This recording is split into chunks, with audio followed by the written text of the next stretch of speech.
नमस्कार मित्रांनो, जय महाराष्ट्र। आताचे सर्वात मोठे आणि महत्त्वाची बातमी समोर येत आहे। महाराष्ट्रासाठी नवीन नियम लागू, महाराष्ट्रासाठी मोठी खुशखबर।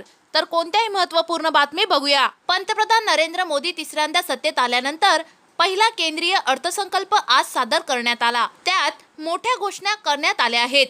केंद्रीय अर्थमंत्री निर्मला सीतारामन यांनी सकाळी 11 वाजता बजेट सादर केला। यापूर्वी निर्मला सीतारामन यांनी 1 फेब्रुवारी रोजी बजेट सादर केला होता। त्यावेळी त्यांनी पूर्ण अर्थसंकल्पात भारत 2047 चे चलचित्र असेल, रोडमॅप असेल हे स्पष्ट केले होते। या बजेटकडून संपूर्ण देशवासियांना मोठ्या अपेक्षा होत्या। त्या अपेक्षा पूर्ण करण्याचा प्रयत्न बजेटमधून करण्यात आला आहे। आजपासून काय स्वस्त होणार आणि काय महागणार ते बघूया। सोने चांदी स्वस्त होणार, सीमा शुल्क 6% कमी केला। इलेक्ट्रिक वाहने तसेच कॅन्सरची 3 औषधे स्वस्त होणार आहेत। या औषधांवर कस्टम ड्युटी लागणार नाही। महिलांसाठी स्टॅम्प ड्युटीमध्ये बदल करणार आहेत। मोबाईल चार्जर स्वस्त होणार। दवाखान्यासाठी लागणारे एक्स-रे मशीन देखील स्वस्त होणार आहेत।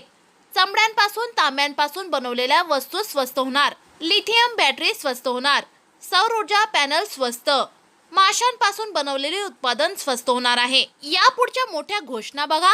मुद्रा लोनची मर्यादा आता 20 लाख रुपयापर्यंत होणार आहे। महिला आणि मुलींसाठी 3 लाख कोटींच्या योजना सरकार राबविणार आहे। 30 लाख तरुणांच्या रोजगारासाठी केंद्र सरकारची मोठी योजना। 500 कंपन्यांमध्ये इंटर्नशिप देणार, 5,000 महिना मिळणार। खाद्य गुणवत्ता तपासणीसाठी आता 100 लॅब नवीन उघडली जाणार आहे। नवे व्यवसाय करणाऱ्या तरुणांसाठी कर्ज उपलब्ध करून देणार आहेत। 100 शहरांमध्ये स्वच्छ पाणी पुरवठा करण्याची योजना। आंध्र प्रदेशला अतिरिक्त 15,000 कोटींचा निधी उपलब्ध करून देणार। चेन्नई ते विशाखापट्टणम इंडस्ट्रियल कॉरिडॉर बांधणार आहेत। बिहारमध्ये रस्ते बांधण्यासाठी 26,000 कोटी, मेडिकल कॉलेजही होणार। देशात उच्च शिक्षणासाठी 10 लाखापर्यंत कर्ज देण्याची घोषणा।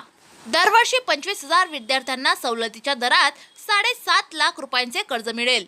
पहिल्या कामावर थेट EPFO खात्यात 15,000 रुपये दिले जाणार। पंतप्रधान आवास योजनेअंतर्गत 3 कोटी नवीन घरे बांधली जाणार आहेत। PM शहरी गृहनिर्माण योजनेसाठी 10 लाख कोटींची योजना। रेंटल हाऊसिंगचा प्रचार आणि नियमन करण्यासाठी नियम बनवेल। मुद्रांक शुल्क कमी करण्याच्या राज्यांना प्रोत्साहन दिले जाणार आहेत। अशा प्रकारे आजचा बजेट निर्मला सीतारामन यांनी सादर केला आहे।